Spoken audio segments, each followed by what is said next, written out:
రాబోయే స్థానిక సంస్థల ఎన్నికల్లో నంద్యాల జిల్లా నుంచి మున్సిపల్ కార్పొరేషన్లో కార్పొరేటర్స్ కావచ్చు, లేకుంటే మున్సిపాలిటీలలో వార్డు మెంబర్లు కావచ్చు, గ్రామ పంచాయతీలలో వార్డు మెంబర్లు కావచ్చు, ఉన్నటువంటి గ్రామ పంచాయతీ సర్పంచులు కావచ్చు, ఎంపీటీసీలు కావచ్చు, జెడ్పీటీసీలు కావచ్చు, ఈ విధంగా లెక్కేసుకుంటే 600 పైచిలకు పోస్టుల అవకాశాలు ఉంటాయి. అందులో కూటమిలో భాగంగా మా భారతీయ జనతా పార్టీ మా అధ్యక్షుల వారి ఆలోచన మేరకు, నంద్యాల జిల్లా అధ్యక్షులైనటువంటి అభిరుచి మధు గారి ఆలోచనల మేరకు కనీసం 100 స్థానాల్లో భారతీయ జనతా పార్టీ వాళ్ళం పోటీ చేయదలుచుకున్నాం.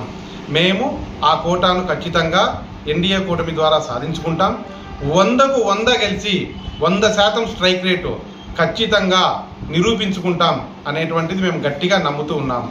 సో రాబోయే స్థానిక సంస్థ ఎన్నికల్లో ఆంధ్రప్రదేశ్లోనే, నంద్యాల జిల్లానే కాదు, ఆంధ్రప్రదేశ్లోనే నంద్యాల జిల్లా మొదటి స్థానంలో ఉంటుంది భారతీయ జనతా పార్టీ. ఆ విధంగా మేము పని చేయదలుచుకున్నాం.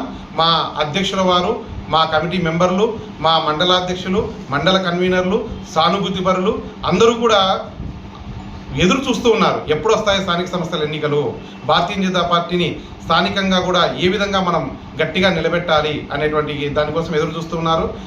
100కి 100% 100 స్థానాలు మినిమం పోటీ చేస్తాం. 100లో 100కు గెలుస్తాం. మన నియోజకవర్గం శ్రీశైలం నియోజకవర్గానికి వస్తే అది పార్టీ నిర్ణయం ఉంటుంది.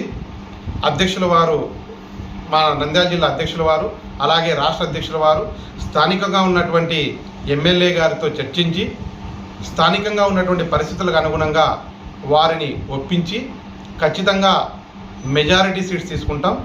అందులో 100కి 100% అన్నీ గెలుచుకుంటాం.